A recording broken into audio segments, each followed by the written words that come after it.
بسم اللہ الرحمن الرحیم۔ میں یہ بتا رہا تھا کہ ایک وظیفہ ہے، وہ سے بہت زیادہ تائید کیا ہوا، تصدیق کیا ہوا ہے اور پہلے کے لوگوں کا آزمایا ہوا ہے۔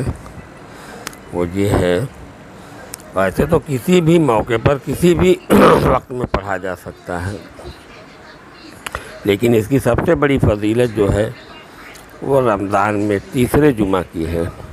اگر اللہ تبارک تعالیٰ حیات تندرستی دے اور تیسرا جمعہ ملے، جیسے کل مل رہا ہے، جمعہ کے دن پورے دن میں کبھی بھی اس وظیفے کو کیا جائے، اللہ سے دعا کی جائے، اللہ تعالیٰ بڑے سے بڑے مرض کو ٹال دیتے ہیں انسان کے جسم سے، ٹھیک ہے۔ اور کوئی نہ کوئی مرض، کوئی نہ کوئی تکلیف سب کو رہتی ہے، اس لیے ہر کوئی کر لے تو بہتر ہے، جہاں تک کہ آواز پہنچائی جا سکتی ہو۔ سب خاص طور سے تو گھروں میں، رشتہ داروں میں، سلسلہ شفیع امدادیہ کے پڑھنے والوں میں عام کر دی جائے، کیونکہ آج کی تعداد یہ ہوگی کہ درود ابراہیم 11 بار، سورہ علم نشرح 21 بار، سورہ قدر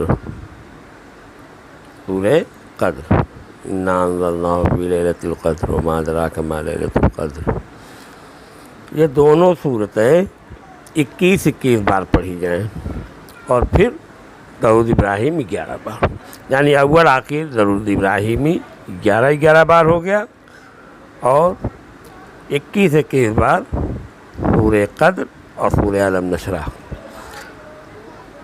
پڑھ کر کے دعا کی جائے۔ اس پڑھنے والے کے اوپر بڑے سے بڑا مرض ہو اور چھوٹے سے چھوٹا مرض ہو، اللہ تبارک تعالیٰ اس مرض سے نجات دے دیتے ہیں۔ اس لیے یہ اچھا موقع ہے تیسرے جمعہ والا، سب لوگ پڑھ لیں، خاص طور سے سبھی بچے بچیاں اور پڑھنے والے جو خانقاہ کے ہیں وہ لوگ، سارے لوگ اسے پڑھ لیں کل جمعہ کے دن کسی بھی وقت، ٹھیک ہے۔ اللہ حافظ۔